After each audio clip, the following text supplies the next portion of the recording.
سورہ توبہ آیت نمبر 67۔ اعوذ باللہ من الشیطان الرجیم، بسم اللہ الرحمن الرحیم۔ المنافقون والمنافقات بعضهم من بعض یأمرون بالمنکر وینہون عن المعروف ویقبضون ایدیہم نسوا اللہ فنسیہم ان المنافقین هم الفاسقون۔ وعد اللہ المنافقین والمنافقات والکفار نار جہنم خالدین فیہا ہی حسبہم ولعنہم اللہ ولہم عذاب مقیم۔ كالذين من قبلكم كانوا أشد منكم قوة وأكثر أموالا وأولادا فاستمتعوا بخلاقهم فاستمتعتم بخلاقكم كما استمتع الذين من قبلكم بخلاقهم وخضتم كالذي خاضوا أولئك حبطت أعمالهم في الدنيا والآخرة وأولئك هم الخاسرون۔ ألم يأتهم نبأ الذين من قبلهم قوم نوح وعاد وثمود وقوم إبراهيم وأصحاب مدين والمؤتفكات أتتهم رسلهم بالبينات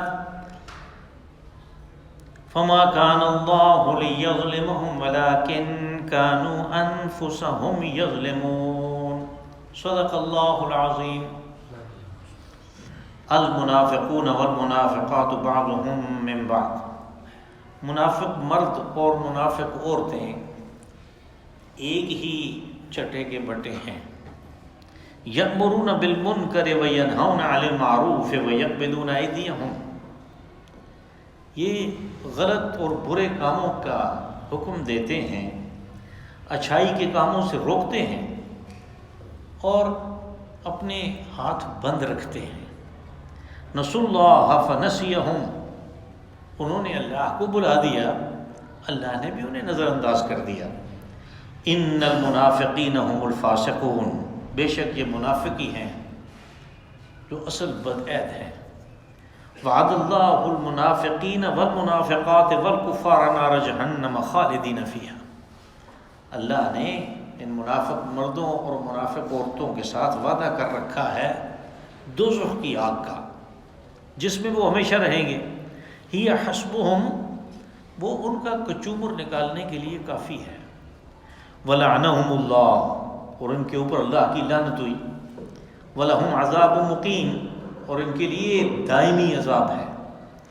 کالذین من قبلکم کانوا اشد منکم قوۃ واکثر اموالا واولادا، جیسے کہ تم سے پہلے لوگ موجود تھے جو قوت و شوکت میں تم سے کہیں بڑھ کر چلتے تھے اور مال و اولاد میں بھی تم سے زیادہ تھے۔ فاستمتعوا بخلاقہم، تو اپنے حصے کے مال و دولت سے انہوں نے فائدہ اٹھا لیا۔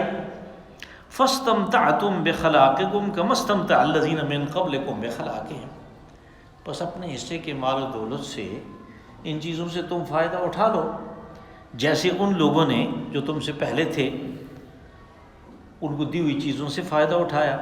وَخُضْتُمْ كَالَّذِي خَاضُوا، اور انہوں نے بھی جس قسم کی غلط سلط باتیں کی تھیں تم بھی ویسی کر رہے ہو۔ أُولَٰئِكَ حَبِطَتْ أَعْمَالُهُمْ فِي الدُّنْيَا وَالْآخِرَةِ، یہ وہ لوگ ہیں کہ جن کے اعمال دنیا اور آخرت دونوں کے لحاظ سے ضائع چلے گئے۔ وَأُولَٰئِكَ هُمُ الْخَاسِرُونَ، اور اصل نامراد ہونے والے یہی ہیں۔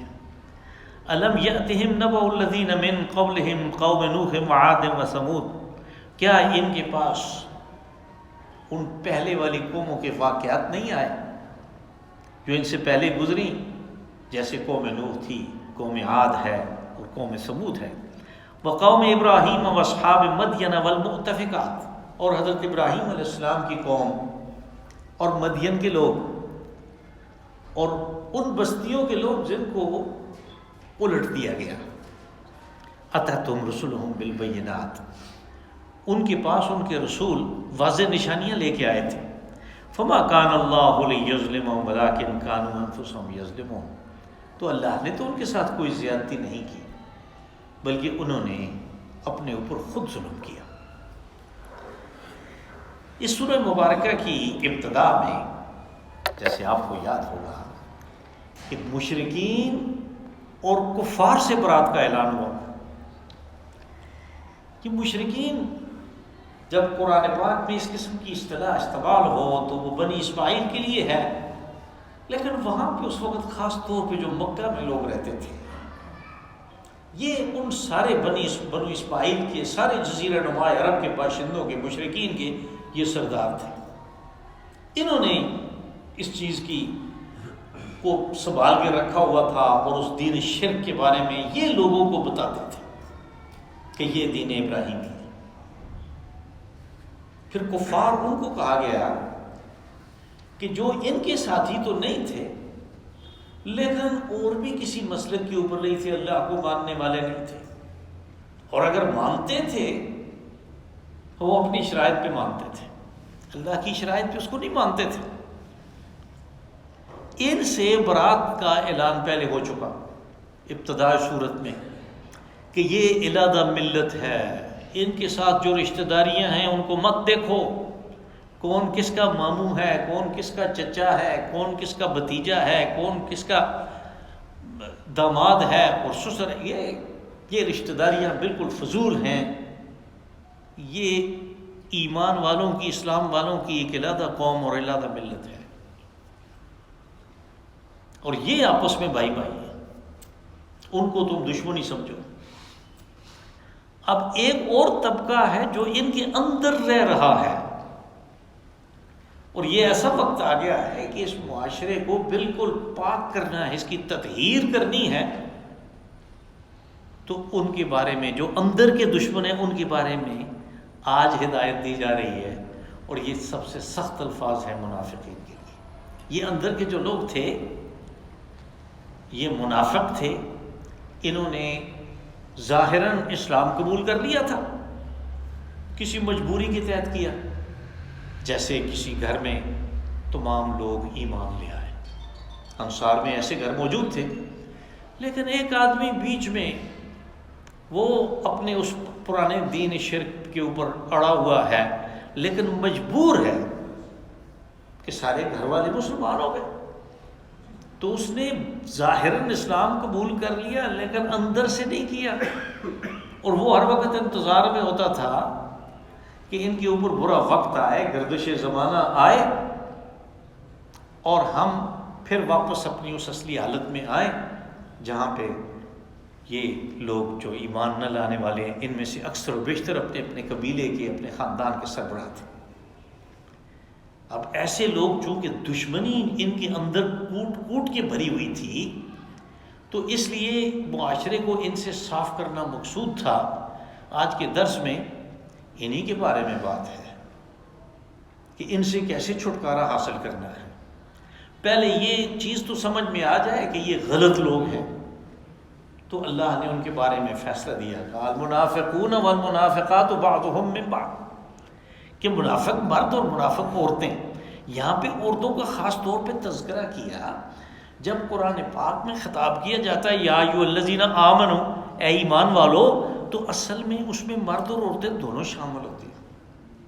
صیغہ وہ مذکر کا ہے، لیکن عربی زبان میں یہ چیز استعمال ہوتی ہے اس کو علیحدہ سے دوسری زبانوں کی طرح، جیسے ہمارے یہاں کہتے ہیں معزز خواتین و حضرات، انگریز کہتے ہیں، انگریزی میں جو تقریر کر رہے تھے وہ کہتے ہیں لیڈیز اینڈ جینٹلمین۔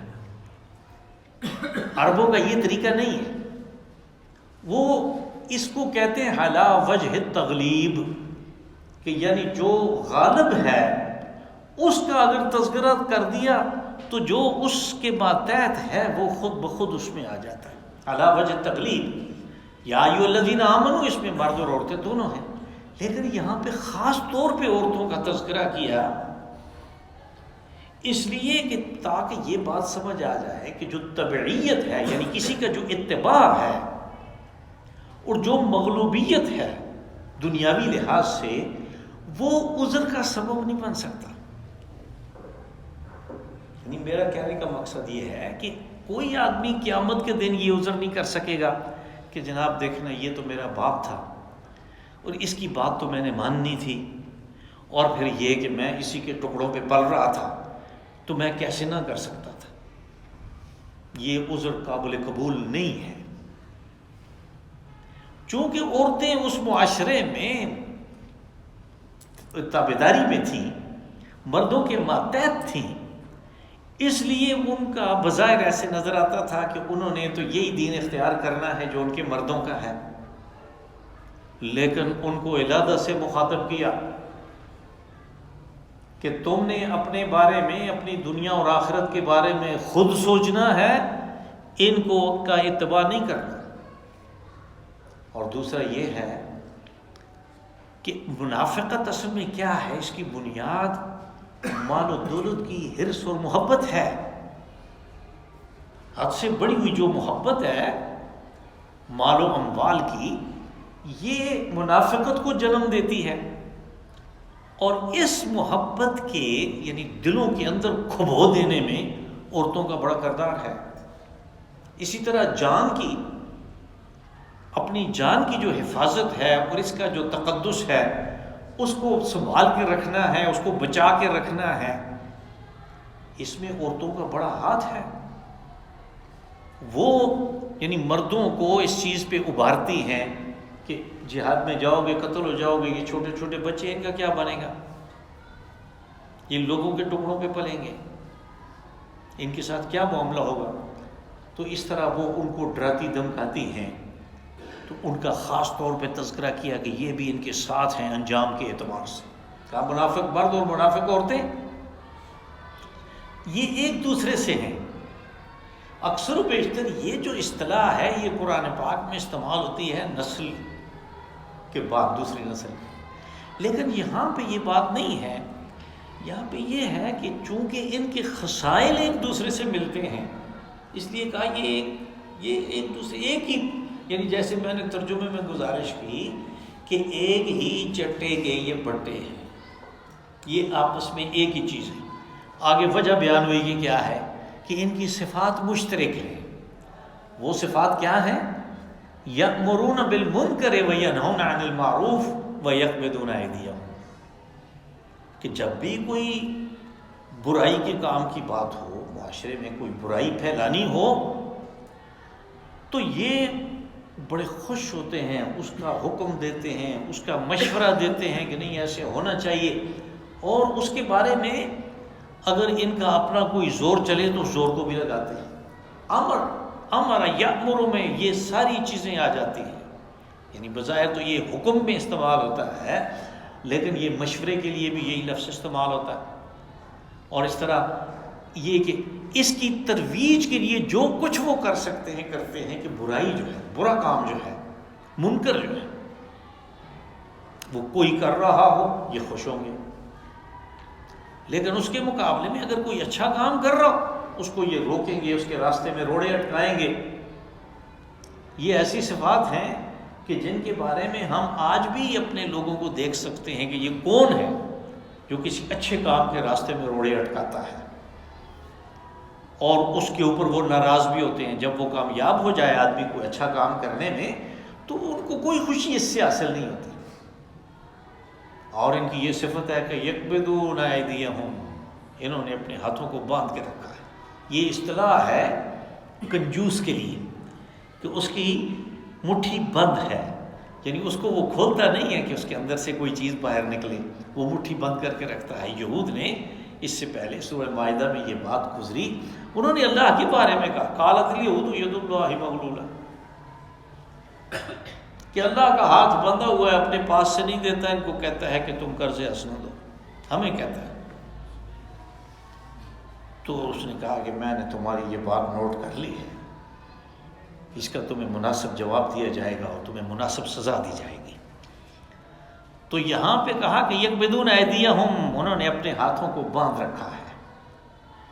اب آپ کو یاد ہوگا کہ یہ سورہ مبارکہ اس لشکر کی تیاری کے دوران اتر رہی ہے کہ جس نے تبوک جانا تھا اور جس کے لیے رسول اللہ صلی اللہ علیہ وسلم نے عام لام بندی کا بھی اعلان کیا، اور ساتھ میں لوگوں کو کہا کہ جو کچھ تیاری کر سکتے ہو، تیاری کے لیے لا سکتے ہو لے کے آؤ، کیونکہ بہت سے لوگ ایسے ہیں وہ جہاد میں جانا چاہتے ہیں، ان کے پاس اپنا خرچ نہیں ہے، اور اس جہاد میں ہر آدمی کو گھوڑا چاہیے، اس کو ایک اونٹ بھی چاہیے جس کے اوپر اس کا سامان ہوگا، اس کو دوسری چیزیں چاہیے، لمبا سفر ہے، بالکل بالکل تبدیل شدہ موسم ہے، یعنی تبوک میں آپ جائیں تو بہت ٹھنڈ ہے، مدینہ منورہ میں گرمی ہے، تو ان لوگوں نے وہ سارا بندوبست بھی کرنا ہے، صحرا کو بھی عبور کرنا ہے، تو اس لیے بہت کچھ چاہیے اس لشکر کی تیاری کے لیے۔ تو لوگ لا رہے تھے، وہ جو مشہور واقعہ ہے کہ حضرت ابو بکر صدیق رضی اللہ عنہ اپنے گھر کا سارا سامان لے آئے، حضرت عمر بن خطاب رضی اللہ عنہ آدھا سامان لے آئے، وہ اسی کے لیے تھا، اس جنگ کے لیے تھا۔ منافق یکبتون آئے تھے، انہوں نے اپنی مٹھی باندھ رکھی، کہتے ہیں ہمارے پاس تو ہے ہی کچھ نہیں۔ سورہ نساء میں یہ بات گزری کہ یکتمون ما آتاہم اللہ من فضل، کہ اللہ نے اپنے فضل سے انہیں جو کچھ دیا ہے اس کو چھپاتے ہیں لوگوں سے، بلکہ الٹا اپنے جو اخراجات ہیں ان کو بڑھا چڑھا کے پیش کرتے ہیں کہ جناب آپ لوگوں کو تو پتہ نہیں ہے، ہمارا تو گزارا ہی نہیں ہو رہا، ہمارے تو اس قسم کے خرچے ہیں، ان کی وجہ سے گزارا ہی نہیں ہو رہا۔ تو اصل مقصود ان کا یہ ہوتا ہے کہ نہ تیاری ہو اور نہ یہ جا سکے وہاں پہ، تو انہوں نے اپنے ہاتھوں کو باندھ رکھا ہے۔ نسوا اللہ فنسیہم، لفظی معنی تو یہ ہوگا کہ انہوں نے اللہ کو بلا دیا، اللہ نے انہیں بلا دیا، لیکن بھول جانا اور بلا دینا ایک کمزوری ہے۔ آدمی اپنی کمزوری کی وجہ سے، یعنی جو بڑے ہو جاتے ہیں عمر میں، ان کو ایک خاص بیماری ہوتی ہے، اس کو کہتے ہیں ڈائمینشیا۔ ڈائمینشیا کی وجہ سے وہ بھول ہی جاتے ہیں۔ بزرگوں نے یعنی اکثر یہ ہوتا ہے کہ صبح ناشتہ کیا، تھوڑی دیر بعد کہتے ہیں بھائی مجھے چائے نہیں دی، کہتے ہیں جی آپ چائے پی چکے ہیں، کہتے ہیں جھوٹ بولتے ہو۔ وہ غلط بات نہیں کر رہا، اس کو یاد ہی نہیں ہے، پرانی باتیں یاد ہیں۔ وہ پاکستان بننے کے زمانے کے جو نعرے تھے وہ لگاتے ہیں کہ بھائی اس طرح کہتے تھے لوگ اس وقت، ابھی صبح کی بات یاد نہیں ہوتی۔ تو یہ کمزوری ہے، یہ بڑھاپے کی ایک بات ہے یا دماغ کی خرابی کی ایک بات ہے، اور یہی لفظ اللہ کے لیے استعمال ہوا، نسوا اللہ فنسیہم۔ اب یہ بھی عربی زبان میں اور قرآن پاک میں ایک خاص اسلوب بیان ہے، وہ آگے سورہ صف میں یہ بھی بیان ہوگا، ازاغوا ازاغ اللہ قلوبہم، وہ ٹیڑھے ہوئے، اللہ نے ان کے دلوں کو ٹیڑھا کر دیا۔ اب اللہ کا کام ٹیڑھا کرنا نہیں ہے، اس نے اپنی صفات میں یہ کسی کا نہیں بتایا کہ میں ٹیڑھا بھی کر دیتا ہوں، لیکن عربی زبان میں یہ اسلوب ہے کہ اس لفظ کو استعمال کیا جاتا ہے مقابلے میں، دانو دناؤ فدان اللہ۔ تو یہاں پہ یہ جو کمزوری ہے یہ تو انسان کے بارے میں ہے کہ انہوں نے اللہ کو بلا دیا۔ اللہ کا جو بلانا ہے وہ کیا ہے کہ وہ بولتا نہیں ہے، اس نے ان کو نظر انداز کر دیا، ان کی طرف کوئی التفات ہی نہیں ہے اس کا، ان کی طرف کوئی توجہ ہی نہیں ہے اس کی۔ یہ یہاں پہ بھی ہوگا، آخرت میں بھی ہوگا، وہ چیخیں چلائیں گے دوزخ میں، کوئی سننے والا نہیں، کوئی دیکھنے والا نہیں، کوئی توجہ کرنے والا نہیں ان کی طرف، اس لیے کہ ان کو نظر انداز کر دیا گیا۔ ان المنافقین هم الفاسقون، کا بے شک یہ منافقی ہیں جو سب سے زیادہ، فاسق کا یہاں معنی ہوگا بدعہد ہے، جب بھی کہتے ہیں کہ میں یہ کروں گا وہ کرتے نہیں۔ وعد اللہ المنافقین والمنافقات والکفار نار جہنم خالدین فیہا، کہا اللہ نے ان منافق مرد اور منافق عورتوں سے یہ وعدہ کر رکھا ہے کہ تمہیں میں دوزخ کی آگ میں جھونکوں گا، اور وہ بھی اس طرح کہ خالدین فیہا، اس میں ہمیشہ رہیں گے۔ اور جیسے آگے بات آ رہی ہے، ہی حسبہم، کہا یہ بڑے اکڑتے پھرتے ہیں، تو وہ دوزخ کی آگ ان کا کچومر نکالنے کے لیے، ان کو تباہ و برباد کرنے کے لیے اور طرح طرح کے ان عذابوں میں مبتلا کرنے کے لیے وہ کافی ہے۔ حسبہم یعنی ان کے لیے کافی ہے، کس چیز میں؟ یہ ساری چیزیں اس میں آ جائیں گی، ان کی ذلت اور رسوائی کے لیے، ان کے درد اور شدت درد میں اضافے کے لیے، اور ہر چیز کے لیے وہی ان کے لیے کافی ہے۔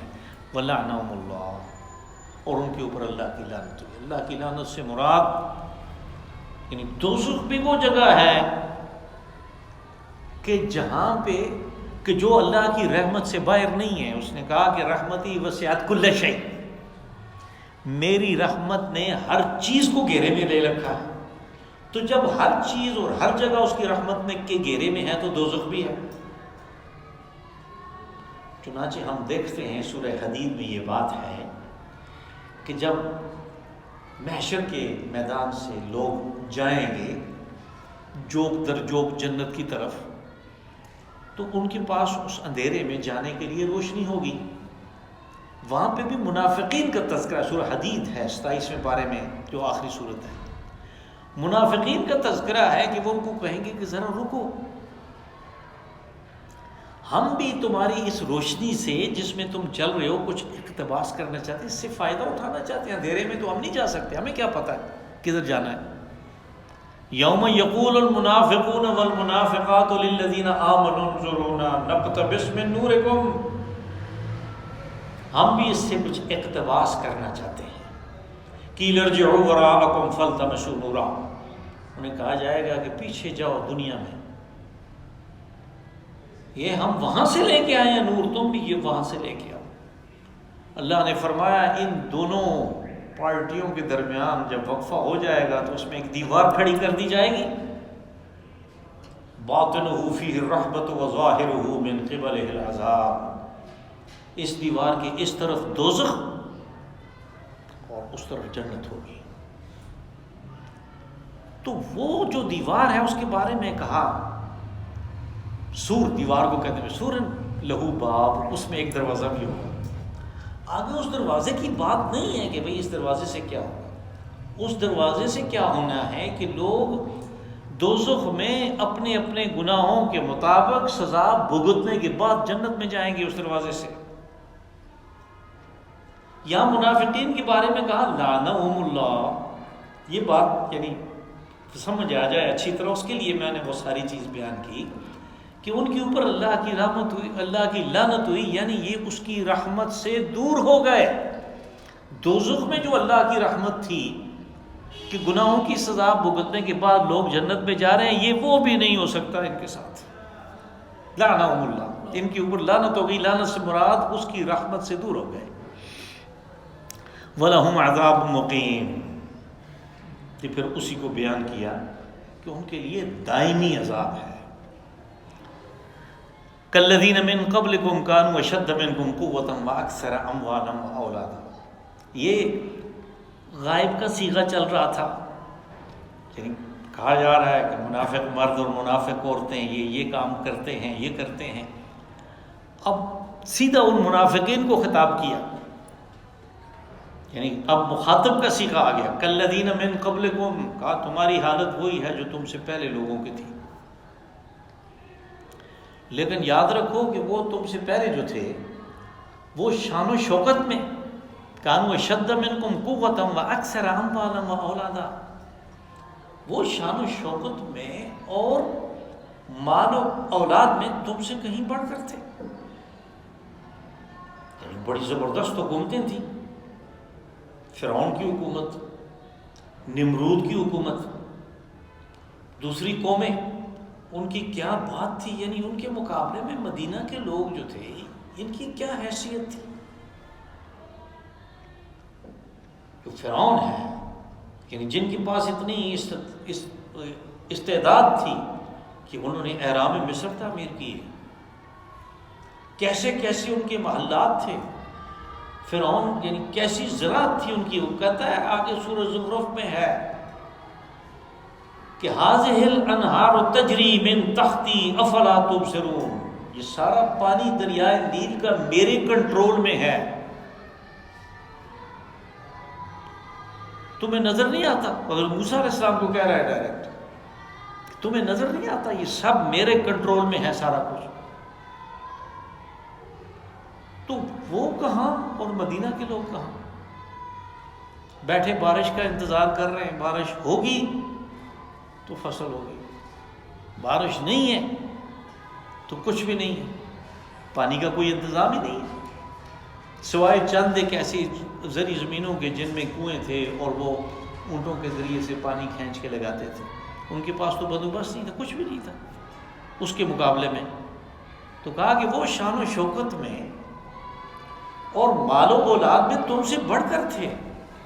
جس چیز پہ تم غرہ کرتے ہو، جس چیز پہ تمہیں گمنڈ ہے کہ ہم بڑا اچھا کھاتے پیتے ہیں، ہمارے کاروبار، ہماری زراعت، ہماری سارا کچھ بڑا فرسٹ کلاس چل رہا ہے، جس کا مطلب اللہ ہم سے خوش ہے، ہمارے اعمال اس کے ہاں قبول، سند قبولیت ہے ان کی، ورنہ وہ ہمیں پکڑ لیتا.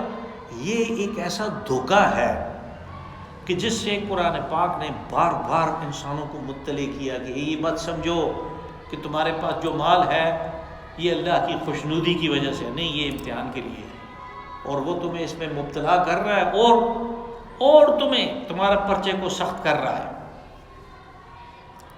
کہا کہ تمہاری مثال ان لوگوں کی سی ہے کہ جو تم سے پہلے گزرے اور شان و شوکت میں اور مال و اموال میں تم سے بڑھ کر تھے. فاستمتعوا بخلاقہم، اپنے حصے کا جو ان کے نصیب میں جو لکھا ہوا تھا اس سے انہوں نے فائدہ اٹھا لیا. اس سے خود بخود یہ بات واضح ہو جاتی ہے کہ جو بھی دنیا میں آیا خالی ہاتھ آیا، گیا خالی ہاتھ گیا. یہ جو مال اور دولت ہے اس سے اس نے اس دنیا میں ہی جو فائدہ اٹھانا ہے وہ اٹھانا ہے. بس یہ اس کی اپنی سوجھ بوجھ ہے کہ اس کے کسی حصے کو وہ اپنے لیے باقی رکھنا چاہتا ہے آخرت کے لیے کہ نہیں. اور ان لوگوں کی طرح مت بنو کہ جنہوں نے دنیا کی زندگی میں اس سے فائدہ اٹھا لیا. اور وہ فائدہ کس چیز میں سمجھتے تھے؟ یعنی غلط کام کرنے میں، کبائر میں مبتلا ہونے کے لیے مال کو استعمال کیا. تم بھی یہی کام کر رہے ہیں.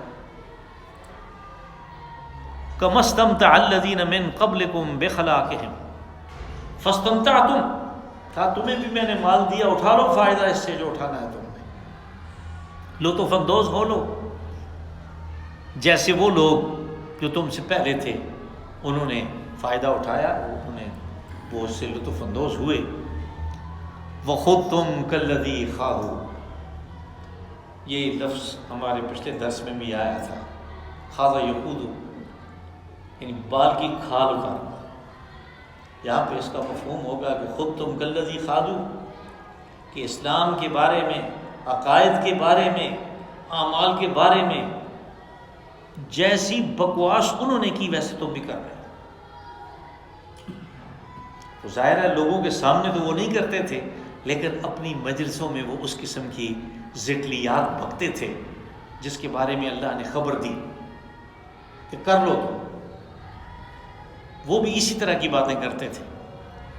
اولئک حبطت اعمالهم فی الدنیا والآخرہ، کہا اس قسم کی صفات کے لوگ وہ ہیں کہ جن کے اعمال دنیا اور آخرت کے لحاظ سے ضائع ہو گئے. وہ کرتے کچھ اور رہے، کسی اور انجام تک پہنچنے کے لیے پہنچے کسی اور انجام کو. یعنی آدمی کا عمل تو ضائع جب ہوتا ہے کہ جس کام کے لیے وہ کرے، جس کام کے لیے، جس مقصد کو حاصل کرنے کے لیے وہ عمل کر رہا ہے وہ مقصد حاصل نہیں ہوا، وہ مقصد حاصل نہیں ہوا تو اس کی ساری سعی جو ہے، اس کی ساری جو کوشش ہے، اس کی ساری جو وقت کا کھپانا، جان کا کھپانا، مال کا کھپانا، وہ سارے کا سارا ضائع ہو گیا. حبطت اعمالهم، اور یہ ضائع بھی دنیا اور آخرت دونوں کے لحاظ سے ہوا. یعنی جس دنیا کو بنانے کے لیے، جس میں اپنی عزت کو، اپنے ناموس کو بچانے کے لیے وہ رسول کی، قرآن کی اور ایمان والوں کی مخالفت کر رہے ہیں، وہ عزت بھی نہیں بچی، اور آخرت کے لحاظ سے بھی تباہ و برباد ہوئے. تو ان اعمال کا کیا فائدہ ہوا؟ شاید میں یہاں پہ مثال دوں تو پھر بات زیادہ واضح ہو جائے گی کہ عبداللہ بن ابی رسول اللہ صلی اللہ علیہ وسلم کے پیچھے نمازیں پڑھ رہا ہے جماعت کے ساتھ. آپ بات کرتے ہیں، وہ لوگوں سے کہتا ہے کہ توجہ سے سنو، یہ اللہ کے رسول ہیں، یہ بات کر رہے ہیں، توجہ سے سنو تمہیں فائدہ ہوگا. ہے منافق، بلکہ رئیس المنافقین، سب سے بڑا منافق ہے، منافقوں کا چودھری ہے. اب اس کے یہ جو اعمال ہیں ان کے بارے میں کوئی کہے کہ نمازیں تو پڑھتا تھا مسجد نبوی میں نبی صلی اللہ علیہ وسلم کے پیچھے پہلی صف میں، اللہ نے فرمایا حبطت اعمالہم، ان کے اعمال ضائع ہو گئے۔ کس وجہ سے؟ وہ جو پہلے بات آئی تھی کہ معاشرے میں برائی کو ترویج دیتے ہیں اور اچھائی سے روکتے ہیں لوگوں کو، اور کنجوسی کرتے ہیں۔ ان کے اعمال، کوئی اگر اچھے اعمال ہیں بھی بظاہر جو نظر آتے ہیں، وہ دنیا اور آخرت دونوں کے لحاظ سے ضائع ہو گئے، اپنے مقصد کو یہ پہنچ نہیں سکتے۔ وَأُولَٰئِکَ هُمُ الْخَاسِرُونَ، کا نامراد ہونے والے لوگ یہی ہیں۔ أَلَمْ يَأْتِهِمْ نَبَأُ الَّذِينَ مِن قَبْلِهِمْ قَوْمِ نُوحٍ وَعَادٍ وَثَمُودَ۔ اب پھر غائب کا صیغہ ہے۔ یہ صیغے اس لیے تبدیل ہوتے ہیں کہ پڑھنے والا، یعنی وہ لوگ پڑھنے والے جو صرف پڑھ کے اس کے مطلب کو، اس کے مفہوم کو سرسری طور پہ سمجھتے ہیں، ان کی توجہ ہو جاتی ہے کہ یہ کیا ہو رہا ہے۔ پہلے غائب کا صیغہ تھا، پھر حاضر کا مخاطب کا صیغہ آیا، پھر غائب کا صیغہ آ گیا۔ تو یہ صیغے کی تبدیلی جو ہے یہ اس کی توجہ کو اپنی طرف، قاری جو لکھنے والا ہے وہ اپنی طرف توجہ اس کی چاہتا ہے، تو وہ پھر وہ صورتحال کو تبدیل کر دیتا ہے۔ اب پھر غائب کا صیغہ آیا، کیا ان کے پاس کا الم یاتہم نبأ الذین من قبلہم قوم نوح وعاد وثمود، یعنی پہلے بھی یہ بات کہی تھی کہ وہ تم سے بڑھ چڑھ کر تھے مال و دولت میں۔ پھر ان کی مثال دی کہ ان کے پاس قوم نوح، قوم عاد، قوم سمود، قوم ابراہیم اور حضرت لوط علیہ السلام کی بستیوں کے واقعات نہیں آئے۔ اب یہ دیکھیں، یہ ساری کی ساری وہ قومیں ہیں کہ جن کی تباہی اور بربادی کا تمام عرب کے لوگوں کو پتہ تھا، ان کے اپنے شاعروں کے کلام کی وجہ سے، ان کے خطیبوں کی تقاریر کی وجہ سے، اور جو سینہ بسینہ بات چلتی ہے گھروں میں کہ ایسے ہوا ایسے ہوا، اس کی وجہ سے ان کو پتہ تھا۔